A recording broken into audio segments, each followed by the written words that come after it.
I've got my co-host Matt with me, and in the Hello. back room we've got Tom Dunkel. He's getting ready to pop on.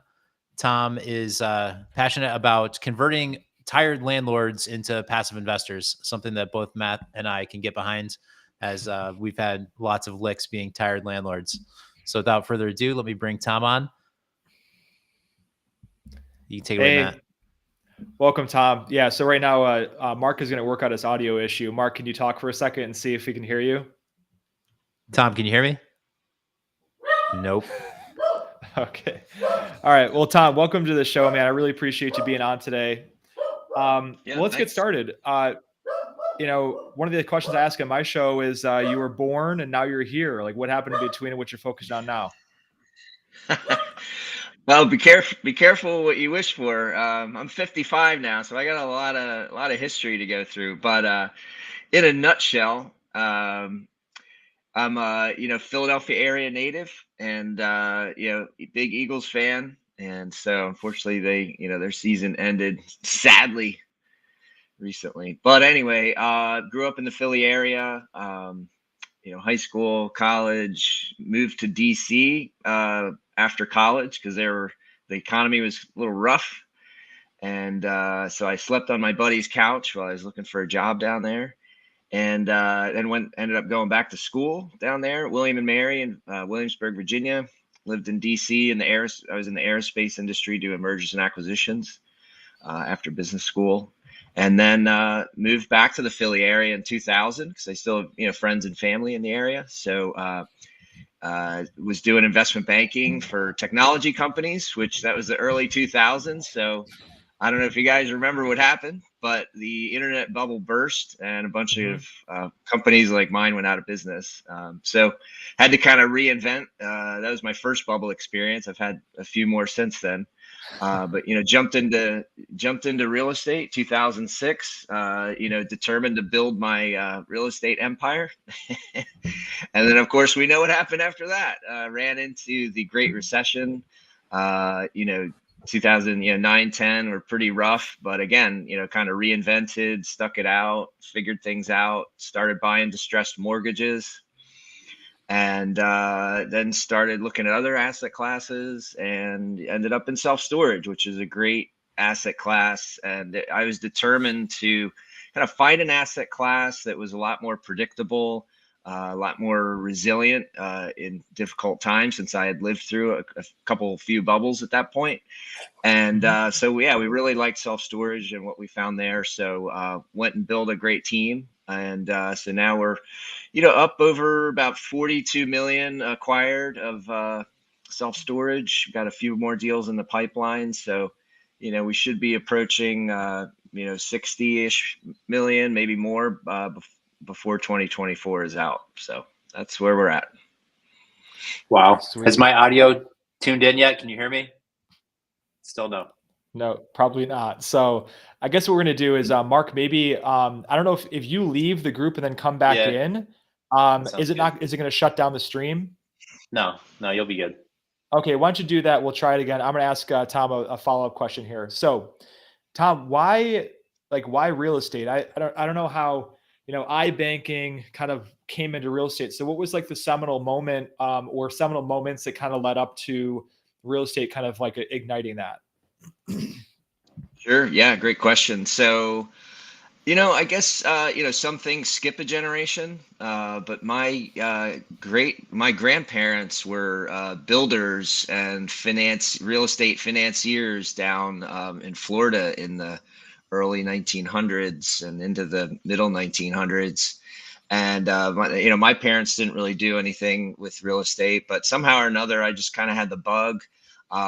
And like probably a lot of other folks out there, I read Rich Dad, Poor Dad, and, got educated, started going to some of the real estate meetup groups and that kind of thing. And it just, things just sort of clicked with me.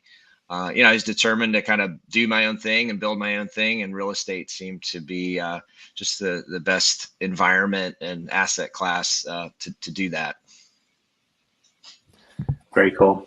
Can you hear me now? I can. Oh, wow. Yay. Hey, buddy. What's going on? Not much. Thanks for coming on. Yeah, sure. Thanks for having me. It's great to be with you guys today.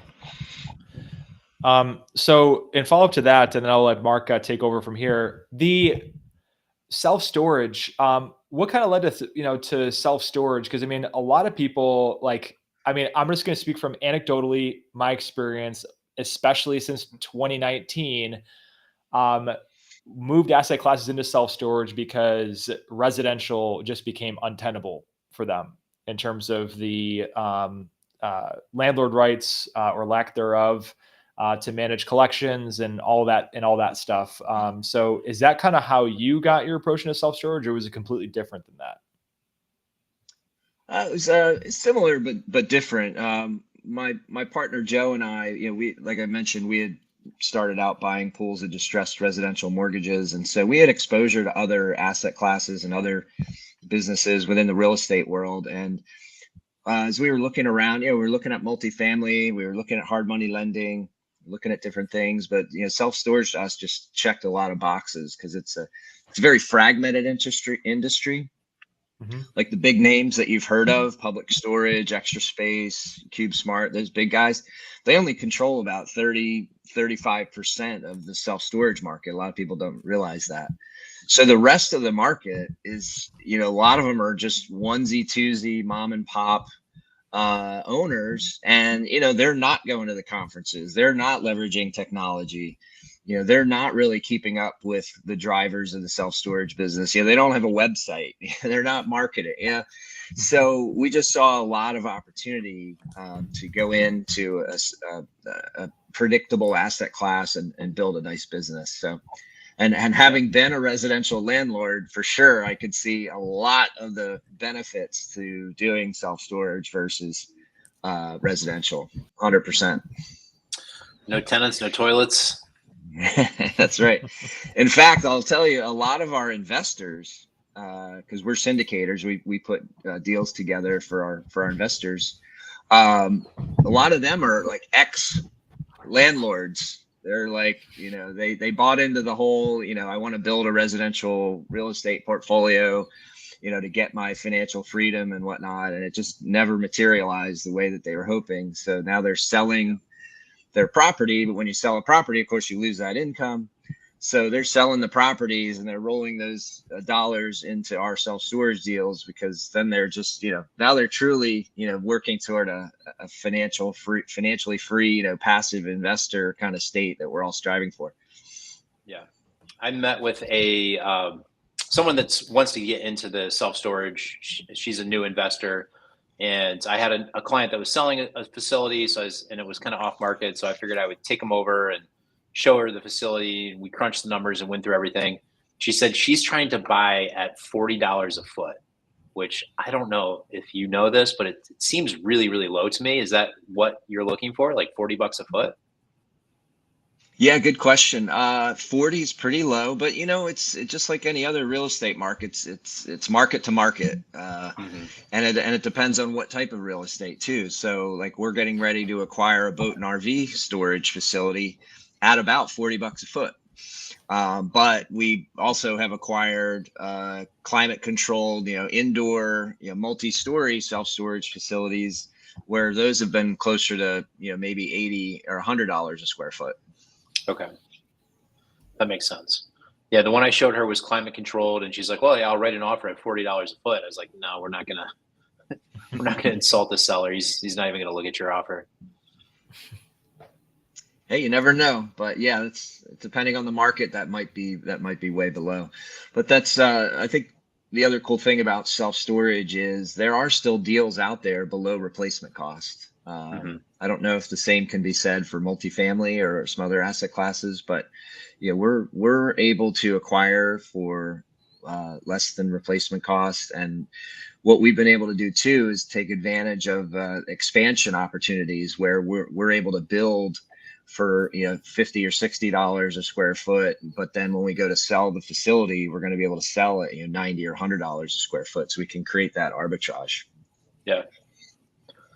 Very good point. So, Tom, let's talk about what you're seeing out there in the self-storage space in terms of trends. We see in terms of trends and transactions, operationally in the industry. Kind of tell us about that and bring us up to speed. Sure. Yeah. Well, like a lot of other real estate asset classes, transaction volume has fallen off a cliff. It's gotten very low. We were hoping to acquire 8 or 10 facilities last year. We were only able to acquire 3. Part of that is because of our stringent due diligence requirements.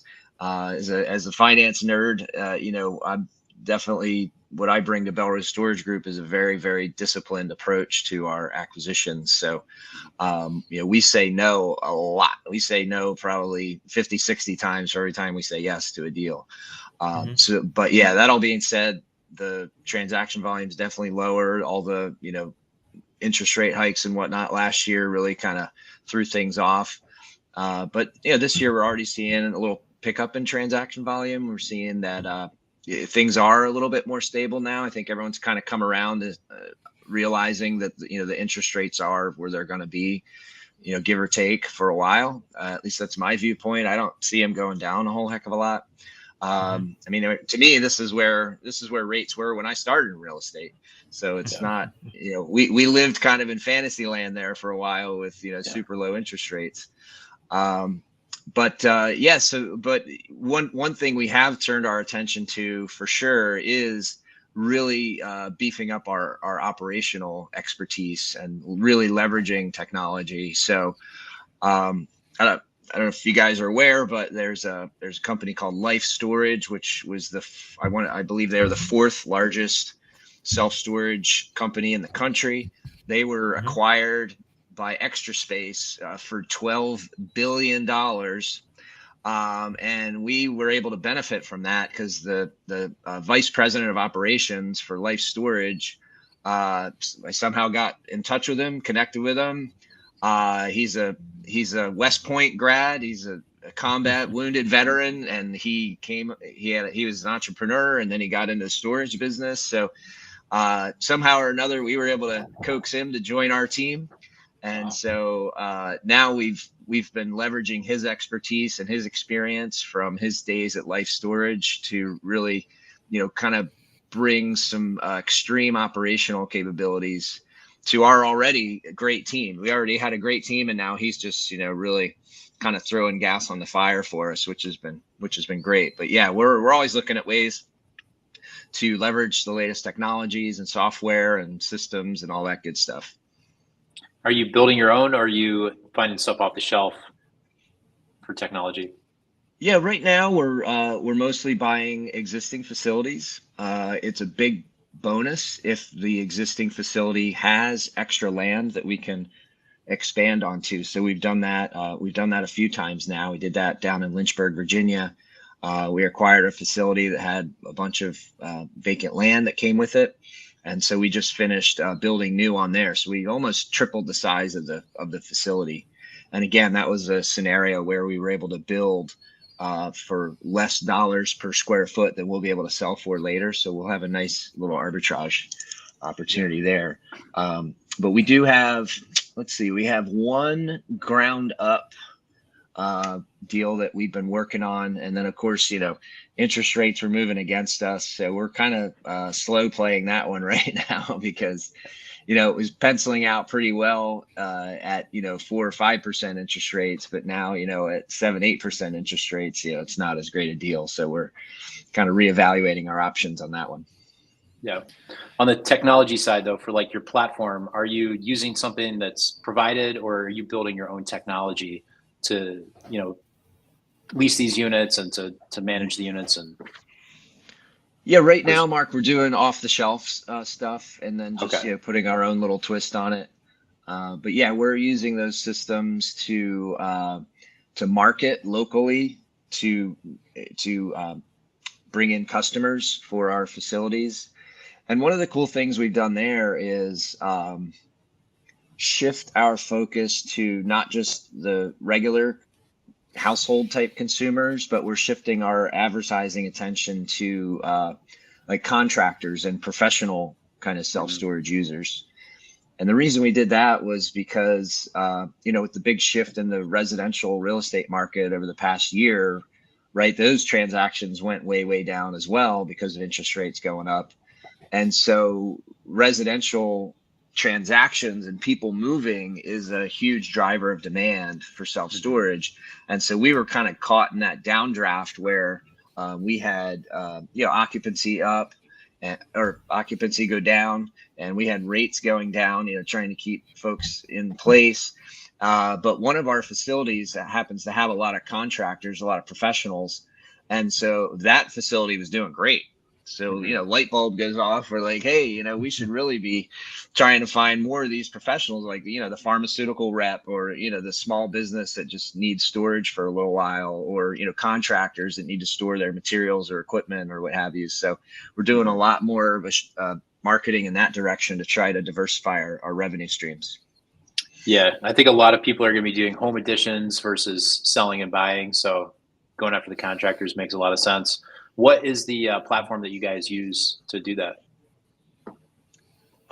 So we use something called Store Edge, which is we actually just kind of graduated to it. When we were first starting out, we used ESS, which is Easy Self Storage, which was great when our portfolio was smaller. But now that our portfolio is growing, Store Edge has a lot more capabilities, and there are some kind of bolt-on modules that we can plug in there to help us, like with our unit pricing, our specific unit pricing. They call it dynamic pricing, and like premium pricing kinds of things. So for example, like the units that are near the front gate are, someone's probably willing to pay more for that than the unit that's like way in the back of the facility. That's, maybe it's, you got to drive all the way back there. So that's one of the things that our new COO is bringing to the table is, really looking at pricing. He calls it like with a scalpel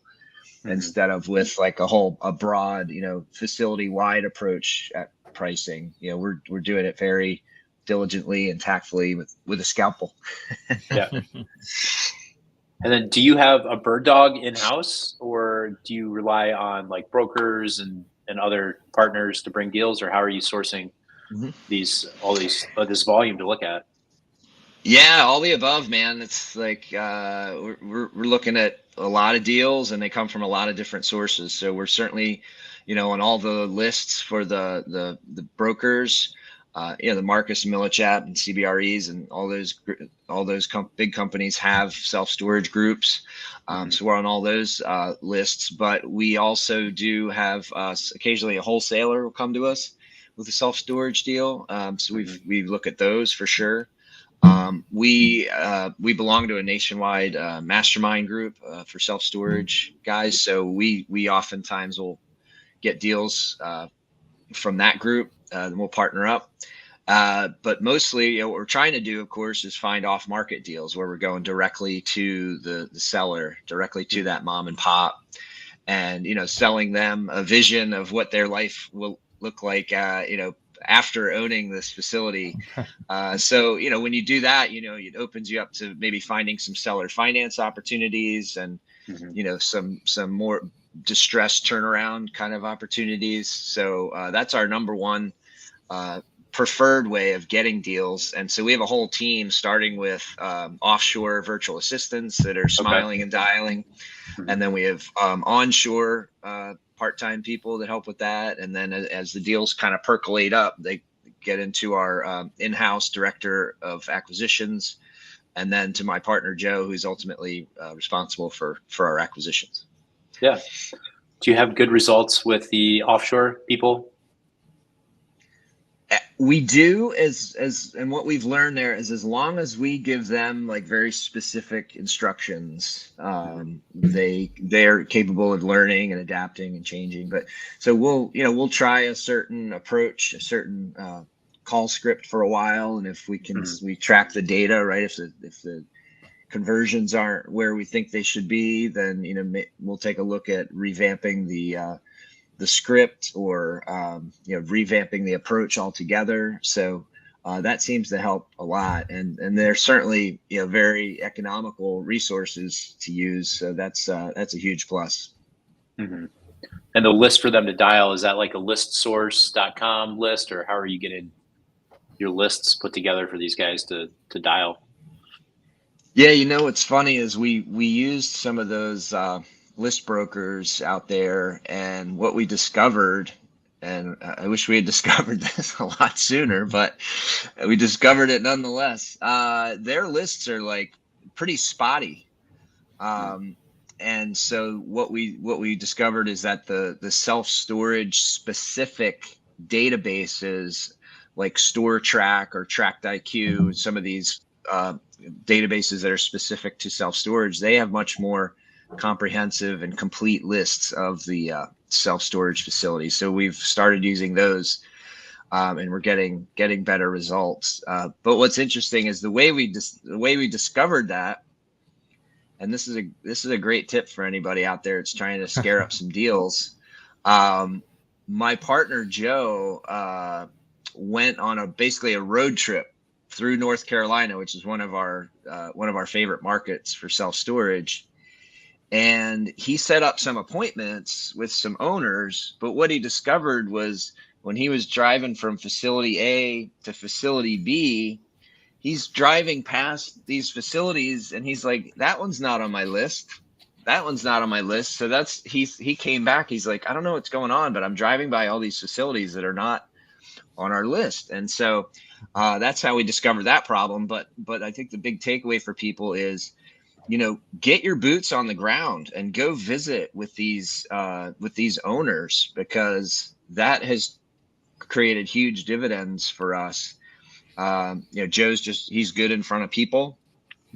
And so when he gets in front of that mom or pop owner, he's able to actually get a conversation going. And a lot of these moms and pops are, more traditional business minded, handshake kind of people. And so they like to see, face to face. So we've actually gotten a few deals from Joe's road trips. So yeah. So Tom, on the same subject of the acquisition side of things, have you ever explored the idea of exploring the UPREIT transaction model for acquiring some of these storage facilities and in exchanging shares in your own REIT in exchange for the title to these properties as a way to help people defer their taxes on these transactions? Just curious about that, or if you've ever even UPREIT is kind of like a obscure thing too. So. Yeah, it's a great question. And the short answer is no. We've talked to sellers about creative ways to take over their facility, but that's not one that we've put into place at this point. Okay. Yeah, the advantage of it is they can exchange their equity into basically and diversify their ownership and defer their taxes across your portfolio, and that kind of is almost like a zero, it's not a $0 transaction, because obviously there's always costs, variable costs associated with any transaction. And then they can basically sell units of those shares in there. So it was just something that I've seen out there. There's a company called Broadstone. It's like a private real estate investment trust out of Rochester, New York, that does that very same approach with people that they don't want to manage it anymore.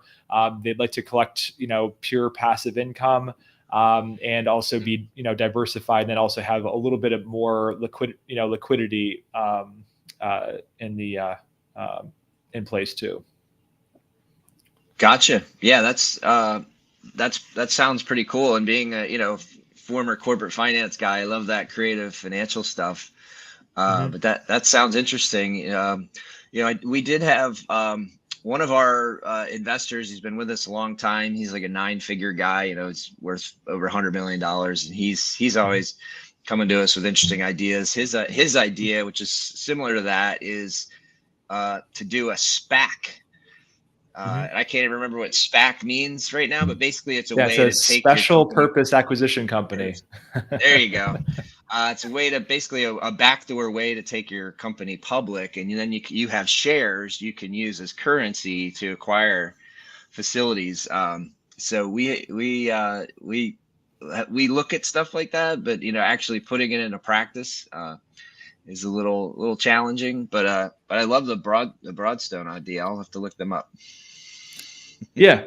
No, absolutely. Guys, the one thing that I was my company's not big enough for to do something like that. So we I think that in acquiring properties from people, when you're talking directly to the owner is kind of like we engage in a discovery process, right? Like, what do they really want? And what are the motivational factors and drivers behind their decision to sell? And what is the best case scenario for them? And so a lot of times it's not just a conversation about the highest and best price, but also what type of structures can we do that might be able to defer taxes and that sort of thing. And of course, seller financing comes up and is a great way to defer your capital gains and then get income in the process. So have you been using, especially in this, those 3 deals you acquired last year, I believe, did you use any seller financing in those deals you acquired last year? Yeah, we have. That's worked out really well. That's definitely a win-win kind of scenario, where we are able to, circumvent the unpredictable and crazy banking world and create a win-win with a seller. Because to your point, these guys can face a pretty big tax bill if they're not careful. So one seller that we bought from, we bought the facility for $6.5 million. He put up $4 million at 5% fixed interest only for 5 years, and he's in his early 80s.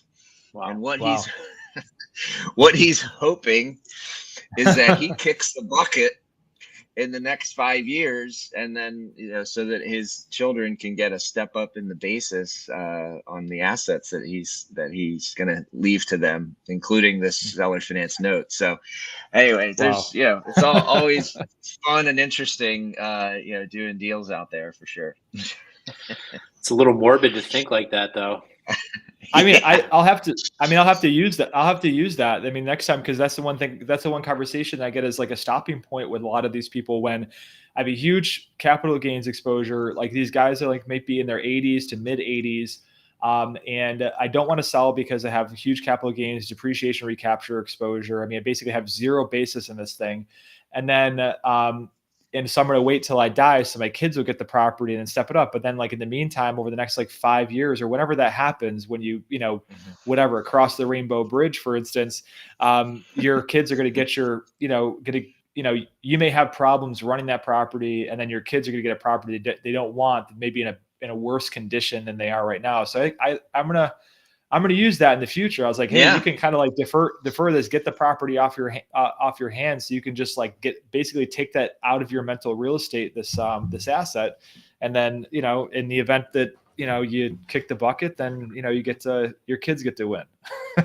That's right. Yeah, of course. Yeah, that'd be good advice. What is that process like when you're working with the 80-year-old and you got to get them to know, like, and trust you enough to be able to go down that road, thinking that you're the right solution, you're going to run it the way that it needs to be run, you're going to increase the value? What is that, an easy process? Maybe just walk us through that a little bit. Yeah, great question. It it all boils down to, like you said, know, like, and trust, and just building that rapport. I would say too, like, working at their speed, not trying to, kind of force things along. Cause like that particular guy, like he would like disappear. This facility was in upstate New York, but he would disappear to Florida for a couple weeks and, not really, answer calls or emails or whatever. So, we had to kind of work at his pace, which was fine. But I think if we went in there like guns a-blazing and tried to, pressure him into selling, or, hey, if we tried any kind of, sales techniques or whatever, like, I think it probably would have backfired on us. Because again, I think a lot of the moms and pops that we run across, they're very traditional in their way of doing business. They're handshake people. A lot of times, they're not super sophisticated, so they might need a little extra nurturing, a little extra education, a little extra hand holding. But at the end of the day, you can get some great transactions that way for sure. So you're getting the lead, and then you're scheduling an appointment. So you're sending somebody for a face-to-face sit down with them. Are you then, if everything's going well, they know, like, and trust you, are you then saying, hey, we need to get you an attorney, so it's not just one-sided, and that's kind of how it goes? Yeah, that's another aspect that does get a little dicey is the attorney kind of Yeah. thing, because a lot of these folks are like, yeah, I've done real estate transactions before, I don't need an attorney, blah blah blah. We actually advise them, nicely. We're like, To hey, get you one. should get an attorney. You Yeah. really should, because what our experience has been is, we have a fantastic attorney.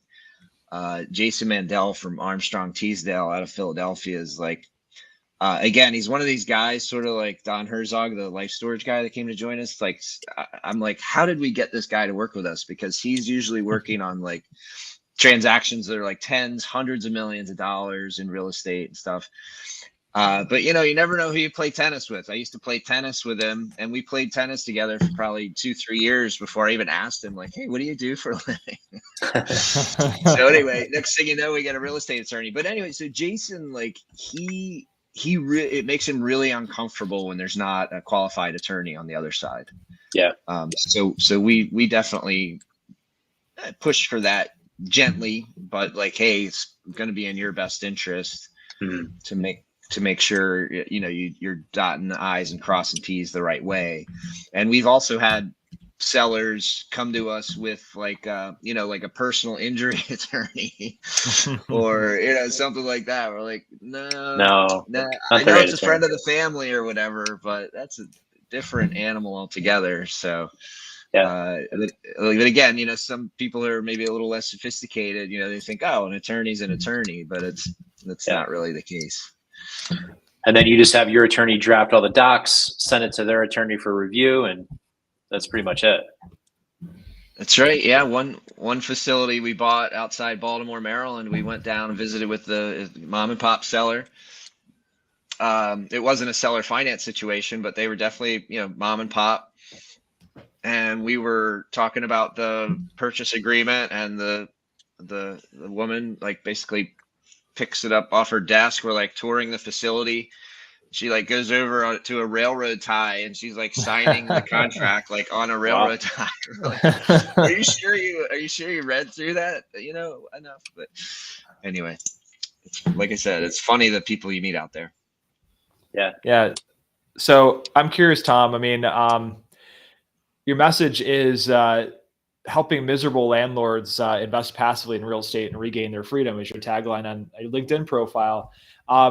It doesn't mention anything about self-storage. So, I mean, are you a lifer for self-storage for an asset class, or has your team talked internally about potentially going to other asset classes in the future? Yeah, great question. We're all in on self-storage, but the world could shift, and we'd have to adapt if we wanted to survive with it. But I think the ultimate kind of purpose, at least for me, is like I said at the beginning, I've been around for a while now. I'm going on 30 years in finance and investing in real estate. So at this point, kind of taking the Andrew Carnegie view of life. Like his goal was to make as much money as he could the first half of his life, and then give it away the second half of his life, right? So that's why we have all these libraries and stuff. So I didn't amass the fortune like Carnegie did, but I have amassed some knowledge, right? So I figure at this point in my career, I'd really like to be sharing what I've learned with people out there. And so if I meet an investor that's they know that stocks, bonds, and mutual funds aren't getting them where they're trying to get, that they should be looking at alternative assets, then I'd like to help them do that. And if they end up in storage, great. I mean, to me, the best way for a first timer, like if someone who's not done any real estate investing before, if they just do a loan, right? Make a loan to somebody on a rehab deal or something. And because you're secured in first position, you're making interest, your money's working for you. So I think that's like a good first step for an investor that's curious about the real estate world, but isn't ready to jump in whole hog. So I think, starting out with like lending, which I still do to this day. I do a lot of private lending, in and out of my self-directed IRA account. But yeah, I do think, self-storage has a ton of benefits out there for investors who are looking for cash flow, capital preservation, growth, and tax advantages. I think it's it's right up there. Multifamily, that's another thing I've been investing in for over 10 years as an LP, as a passive investor, has been participating in multifamily syndications. But, I think as long as people are diversifying into, storage, multifamily, maybe some lending, maybe do some short-term rentals, or, whatever it is, I feel like that's just a great, truly diversified portfolio of investments. Yeah. What do you do on the capital raising side to get people to know, like, and trust you? What does your funnel look like? And any, advice you would give people that are out there searching for capital? What have you found success with? Yeah, sure. Well, to be honest, I get a lot of people signing up from our on our investor portal after I've been on podcasts. So that's why, I've been on probably over 70 podcasts as a guest at this point. We're now, like, this year looking at launching our own podcast. But so I think it gives me the opportunity to share some of my stories and my successes and failures and lessons learned and that sort of thing. And I think people appreciate that level of transparency and experience. And so that's all we try to do, is just put our story out there, good, bad, and ugly, and just let people learn from our mistakes, and hopefully join alongside us, because we invest in every one of our self-storage deals. So I think that gives people a little level of comfort. But yeah, we're trying to educate them, nurture them, just let them know what we're seeing out there, let them know, the moves that we're making, and hopefully we can have them come alongside us. Yeah. Just a follow up to that. Are you using a CRM, client relationship management software? Are you using some sort of CRM? We are. We use ActiveCampaign for our email and our customer relationship management. Which also kind of overlaps with InvestNext. InvestNext is our investor platform, which also has some CRM capabilities. So we kind of use a little bit from each. Very cool. So Tom, how do you keep in touch with the people that are on your distribution list? Do you do it via email newsletter? Do you do it through some sort of like interval of like actual picking up the phone and contacting them, or using social media? Kind of like what's your platform for keeping like yourself top of mind, so when you're doing a raise for a deal that they're still familiar that you exist? Yeah, that's a great question. It's all of the above.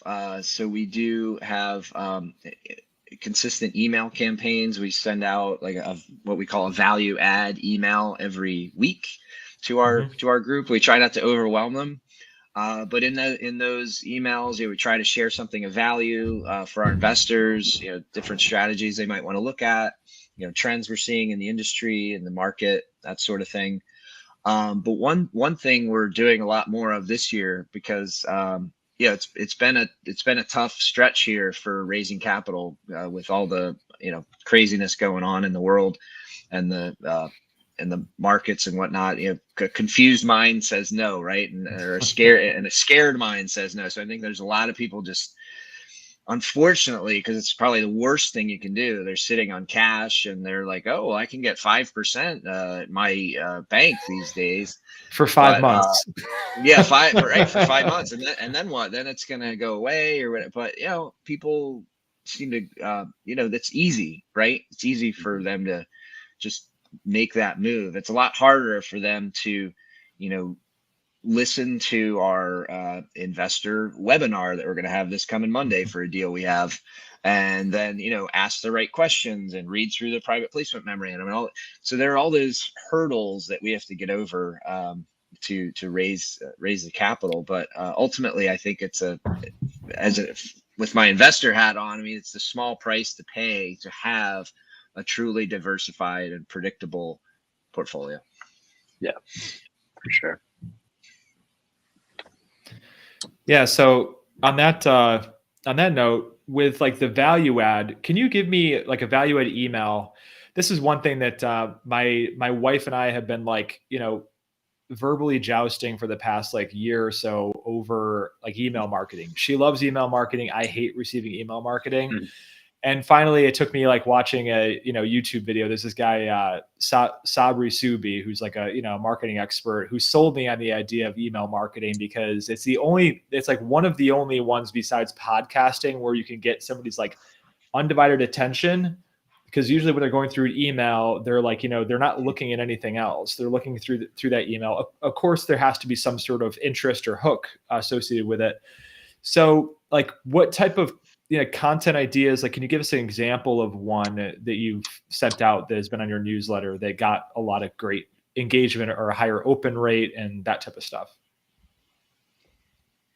Yeah. So, like I mentioned earlier, we were trying to, in a lot of cases, diversify our revenue stream into more contractor related storage than residential consumer related storage. So knowing strategically that we were making that shift, we did a series of emails about contractor storage and why and the benefits to participating in that market and diversifying our revenue stream into that market.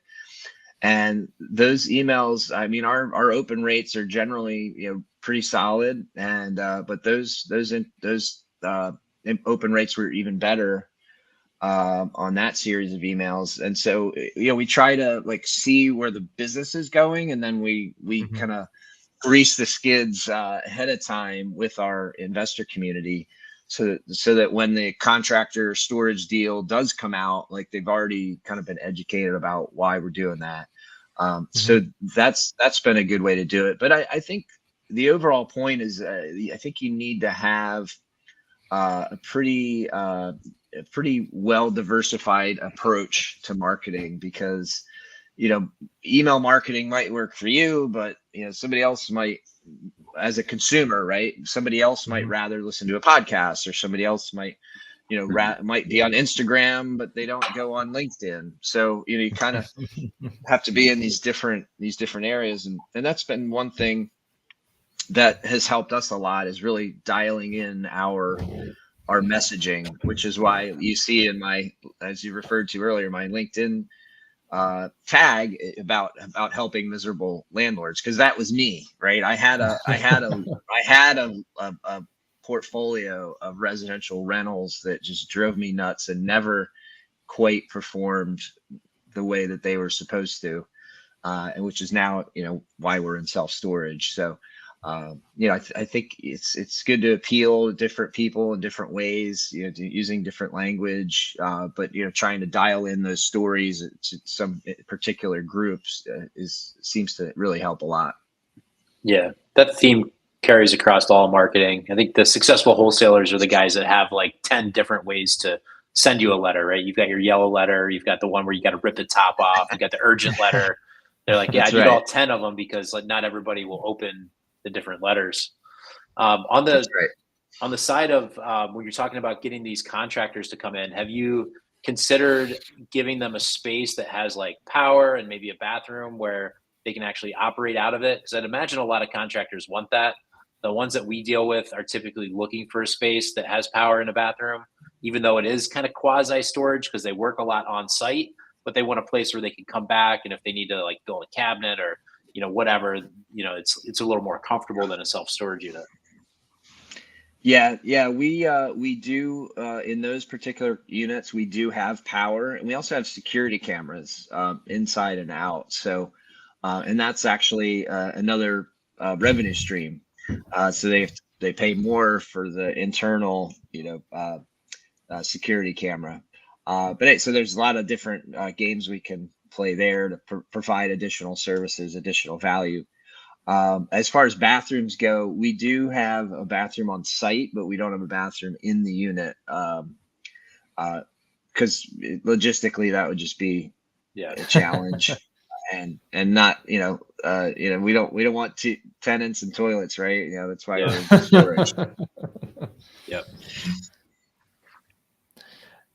So in terms of like marketing to the contractor, we talked about like using the contractor storage as a story to tell your investment partners, your potential investment partners. How do you sort of contact that contractor community to bring visibility for this as a viable solution? Because a lot of contractors are like, I got to go into some, small bay industrial facility that may be more space than I really need, and that sort of thing. Like, is this involving strategies with like, a lot of contractors, they're not like, on sophisticated platforms. They may be on like Craigslist, or they might be on like Facebook Marketplace looking for spaces. Like, so like, are those like two channels in which like, okay, we can use like Facebook, Facebook Marketplace to like get in front of contractors? Like, tell us about that strategy. Cause like, that's like a whole, emerging type of thing. Yeah, 100%, which is exactly why we hired a marketing manager this past year, because we knew we had to get a lot better about our marketing and especially our targeted marketing through like Facebook geo ads and those kinds of things. And I'm just, I'm a spreadsheet jockey by training. So, having to learn the intricacies and the whole, ecosystem of social media and whatnot was just not really up my alley. So it took a kind of a who, not how approach, and hired a marketing manager who has 10 years of experience in marketing. And, so she's all over, the social media and the email marketing and all that stuff.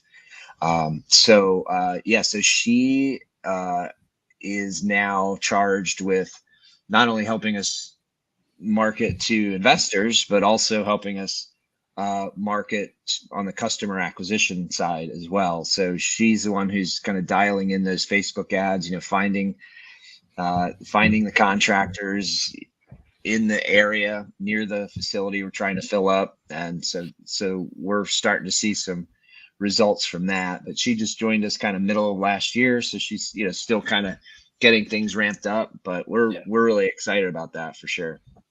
Do you have her in charge of your active campaign as well? She kind of leads that whole thing, or somebody else taking care of the active campaign? We do, yeah. So she's our it's not her title, but she is our chief marketing officer. She's in charge of all the marketing, and she has a couple of people under her that can help out with the specifics of the active campaign, actually pressing the buttons and getting we actually do use so Sam is her name. She has Tori. Tori is now using ChatGPT to help with our social media posts. So basically she'll feed in our long form email or blog that our copywriter writes, and then ChatGPT will, kind of shrink it down into a more usable social media sized, caption, so we're trying to leverage all those fancy resources. Is your copywriter on payroll, or is that like a third party? She's third party. Yeah. And you get good results. The copywriter's not just going to ChatGPT first. Yeah, who knows? She might be, but no, she's she's been with us, probably a year and a half now. And at first, she didn't do a great job kind of capturing our voice and our messaging as a company. But then just with a little bit of, trial and error, a little bit of coaching, a little bit of direction, she's got it nailed now. And so she's been a great resource for us. And so and it doesn't take a whole heck of a lot of time. She'll put out, we'll have a meeting at the beginning of the month. She's like, hey, these are the 4 emails that are going to go out, each of the next 4 weeks. These are the blog posts. The Tori takes those and skinnies those down to social media posts. And the other cool thing is, so like, we're talking about contractor storage. So I can go to Rachel, our copywriter. I can say, hey, we're kind of shifting in this direction. Can you do a little research and come back with like a series of emails or blogs on contractor storage benefits there? And so she's been really good at nailing that stuff for us. Okay. Now the hard question. How are you, you've got all this payroll going out. You got contractors that are helping you. I'm sure it's a significant expense to do this marketing. How are you tracking your ROI on that marketing and knowing that you're getting a good bang for your buck? Yeah, that's an internal question that, we've been grinding through ourselves, because obviously, that's big, right? We need to be able to measure what we're getting back in return. So it's a work in process, Mark, but but it is something that's top of mind for the leadership team here, just to make sure that we are getting return on that investment. And so what's interesting and really pretty exciting is, since we brought on Sam, the marketing manager, and we've definitely become more kind of data driven and more kind of KPI focused, key performance indicator focused. We are for sure looking at those numbers. I think we still have a little ways to go before we can really make a definitive call, but like I mentioned earlier, we can definitely see, like, for example, when I do a podcast, when the podcast drops, we definitely there seems to be a correlation there with upticks in our investor portal signups, which is cool. And so we're tracking, the cost for the Facebook ads and things like that. So we are definitely looking at that. But tell you what, if you have me back, 6 or 9 months from now, I'll have a much better answer. We'll have a little bit more of a track record there. Have you read E-Myth, Michael Gerber's E-Myth? Yes. You read that one? Yeah. So that kind of got me switching my mentality, because I used to just throw money at marketing. I was horrible. I'd be like, more marketing means more business, right? But then after kind of reading that and sleeping on it a little bit, I'll just allocate like a certain percentage of the profit to go back into marketing, and just kind of, because it's so convoluted sometimes when you're doing so many different things. Like, what are you trying to track, especially when you're a small organization? If you want to get down into the minutia, it's like you've got marketing for contractors, you've got marketing for not tenants, but self-storage tenants. You've got marketing for investors. You've got marketing for your podcast. You've got marketing for all these different things. It's like, where do you draw the line? So I will tell you, my last corporate job was with Nutrisystem. And Nutrisystem, of course, they have TV ads, right? They've got print ads. They're all over the internet, right? They have billboard. They do like everything. So part of my job was trying to find out, like, where were these customers actually coming from. And I think the answer was really that they might see an ad in the newspaper or their weekly flyer or whatever, and then see an ad online and then click to buy. So it's like they're getting hit from multiple angles. It's hard to put your finger on the exact one, right? So and Nutrisystem was spending millions and millions of dollars a month on marketing. So it was, it was a big question to try to decide, like, where to spend that next $1 million, Yeah, no, it's something that I don't know. I'm kind of like on the Grant Cardone side of things with marketing, is just like, just be omnipresent, and there's really not a very specific scientific way, at least to measure what I do. Like, I have ad spend on Facebook to promote events, for instance, and my educational platform. And oftentimes it's like that. It's like a confluence of people being touched through multiple different channels over a long period of time that builds that indoctrination factor and trust, so that so it kind of aids the sales process. So like, when you're meeting with somebody for let's say meeting with somebody one-to-one for the first time ever, they like, the relationship tension's way down. They feel like they already know you, like you're their best friend. So you can really communicate with each other directly about, okay, what problem do you have, and like, how can I solve that problem, or our company solve that problem. But I think probably the most frustrating thing, though, is the damn Facebook ads. I've trained myself so much on those, and I still haven't figured out the secret sauce. I thought I figured out the secret sauce probably. I was running a little bit experiment and beta testing on a webinar that I was promoting, and I got a ton of signups for it. Like 500 people signed up for this webinar. And then when it came down to the day of webinar, and I had like all these like email sequences sending them out. When it came to the day of, I was like, damn, I got to upgrade my Zoom subscription because I'm going to have so many people here. Zoom subscription. I had six people show up. 6. Yeah.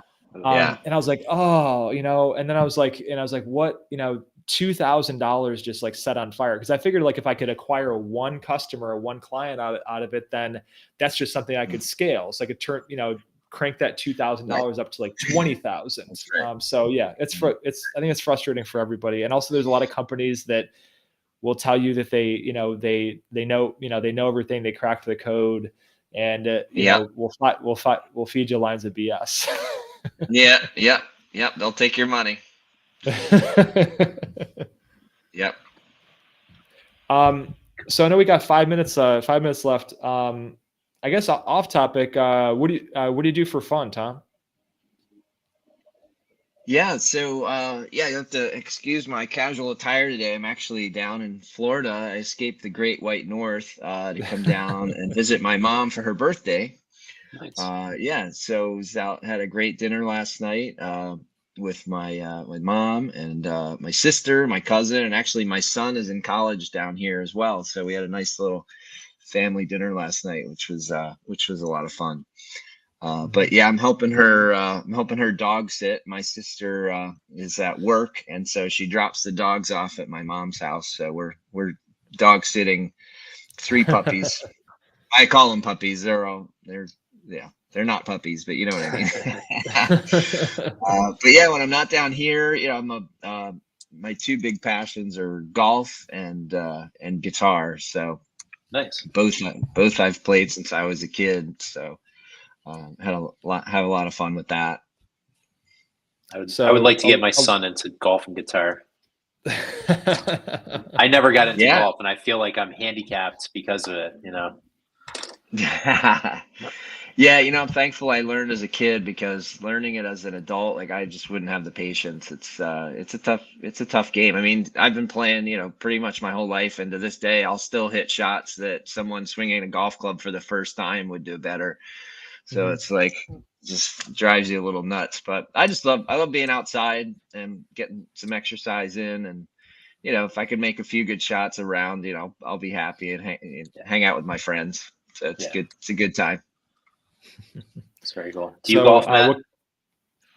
Hell no. I'll never golf, man. So I'm just not interested at all into it. So, but yeah, like my attorney is like, hey, do you want to go out golfing? I'm like, no. It's like, it could actually be really good for your business. And I'm like, dude, I can find other things to do that I'm more passionate about that would be good for my business, rather than just, forcing myself to do something just for that, because I won't have any passion.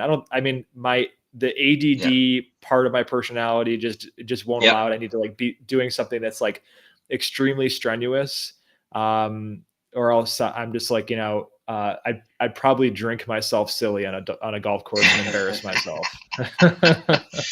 Yeah, it's so funny you say that, because I'm guilty of that as well, right? I mean, I think all entrepreneurs have a certain level of ADD. So I definitely, I can play, 5 or 6 holes in a row, really well. And then I just fall apart because I lose my concentration. But what's funny about what you just said is if I do find myself having to really if I'm, I don't know, in the woods or something, and I have to punch out through a small hole, have that kind of adversity, I tend to really execute on those shots the best, because it is something I actually pay attention to. It's not like this big open green fairway out in front of me. It's like I actually have to pay attention and hit the shot in the right place. And so it's funny. I find I do better on that than just, easy shots. So yeah, I do Frisbee golf. Frisbee golf is not the same as regular golf, obviously, but I have the same thing. Like if it's wide open, I can huck it and it's good. But if I'm in the trees and I gotta weave a shot, right. That's the best. Yeah, it's totally fun. Yeah. Well, terrific. That's the top of the hour, gentlemen. Tom, where can people is the best place to get a hold of you? Yeah, guys, this is great. Thank you so much for having me. I'm Tom Dunkel. I'm the Chief Investment Officer at Belrose Storage Group. You can find us at belrosestorategroup.com, or you can Google Belrose Storage Group and find all our Facebook and LinkedIn posts and a bunch of my podcast interviews and other cool stuff that we post, just trying to educate and nurture our investor community out there. So I look forward to hearing from you. Excellent. Awesome. Thanks for coming on. Yeah. Thanks everybody for listening, and we will see you next Thursday.